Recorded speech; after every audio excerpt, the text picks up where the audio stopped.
I'd like to welcome you back to the channel. Thank you so much for tuning in again, and thank you so much for your loyal support to the channel thus far. You know, we've got to start somewhere, right? It's a brand new channel, but I thought, you know what, more people need to hear these messages. More people need to talk about these types of things. So, in any way, before we get to today's topic, which is a pretty interesting one, I must say so myself, um, my book "Hope for the Youth," on which these videos is based. Go and check it out. It is linked down below. It is available on Amazon as an ebook for $5.75. And as I said before, all of the chapters that I address in these videos are based on the chapters of my book. So if you want the full scoop of what's going on, go and check out the book. It is linked down below. You can also go on over to our fitness website, which is also down below. Should you be wanting to, level up your body, lose weight, build muscle, tone, whatever it may be, go and check out our website. Head on over to the program section where you will find programs tailor-made to your gender, your goal, and your body type at a very affordable price. Very convenient, guys, but let's dive into today's topic. So today's topic is logic over emotion. What? So essentially, and much of this will be based on the work of Mark Manson, and I like to give full credit to Mark for, he wrote an amazing book that I read, which basically is titled "Everything is Effed." I can't. YouTube doesn't like me cussing. I would cuss, but I can't. But in that book, he discussed these principles, and I thought I'd share them with you guys and give my kind of own perspective and own twist on them. But if you look at if you think logic over emotion, right, it entails what power does our thinking brain have over our emotional brain? Does it have any power, right? How strong is your logic compared to your emotion, right? Now, in the book, Mark Manson also said that, um, you know, actions are emotions and emotions are actions. Those two are intertwined, they cannot be separated. So, which brings us to our first point, which he calls the classic assumption. The classic assumption is based on the idea that your logic, your thinking brain, should always be dominant over your emotional brain. In other words, it assumes that humans have the ability to control their emotions using their thinking brain. And we know that that statement is not completely true because, gaining control over your emotions is a very, very complex process.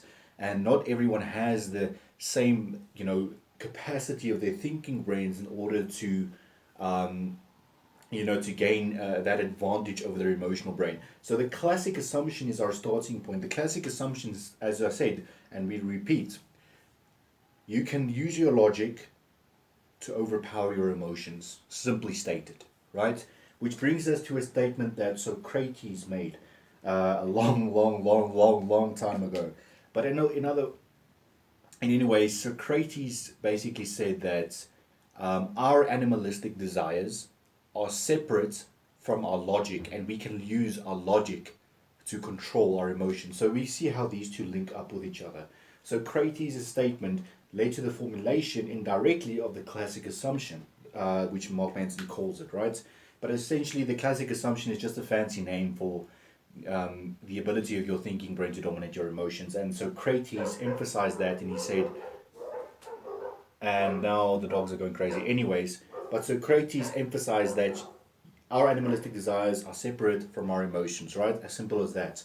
Now, the question which comes to mind is it possible to do that? Is it possible for your thinking brain to dominate your emotional side? Is it possible in the real world? Is it possible in a practical setup, right? So if we look at it, most of the actions that you go through in life, right? Think about this quickly. Most of the actions that you go through throughout life are based on your emotions, right?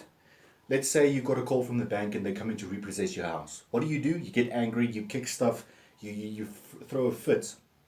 If the power goes off unexpectedly, you get angry, right? So see where I'm going here. None of those reactions, and that's exactly what it is. It's a reaction to something, right? None of those actions are based on logic. You didn't, when the power went off, you didn't think, oh, okay, I have to overreact now. No, your emotions took over, right? Your emotions took over and you reacted the way you reacted because of your emotions. So essentially, it is technically possible to do that, but very few people in this world have the ability to suppress their emotions to a certain extent. I don't know if anybody of you watches Peaky Blinders. Tommy Shelby is an example of a person, but even he allows his emotions to, kind of derail him from time to time. But he's probably the best character I can think of that has almost a scary amount of control over his emotions, using his logic, right? So essentially, this is pretty hard to answer because in certain circumstances it is possible, but 99% of the time, even the most logically orientated people allow their emotions to take over. All right? Now, why do emotions win? That is the fundamental question that is yet to be answered, people. Why do emotions win over logic? That is a question that people are still trying to figure out. But if I were to give my personal interpretation of this question, why emotions win, is I would say because the emotional side of our brains has been allowed to evolve according, well, it has so much more external influences working on it than the logical brain has, right? The logical brain just needs to do calculations, it needs to make rational decisions, those types of things. But the emotional brain is so complex. It's influenced by a number of factors. It can be death in the family, a job promotion making you happy, someone stabbing you in the back making you disappointed, someone doing better than you making you feel jealous. So there are, as you can see, there are a lot of externals influencing your emotional brain. But that is fundamentally, these two questions are very hard to answer and very subjective of nature. So an interesting topic today, guys. This was episode 14 of the live log series. I hope you guys enjoyed today's topic. It excites me to talk about this type of philosophical stuff. But anyway, guys, thank you so much for tuning in. If you'd be so kind as to smash that subscribe button, smash that like button for me, I would really appreciate it. And then I'll see you in the next video.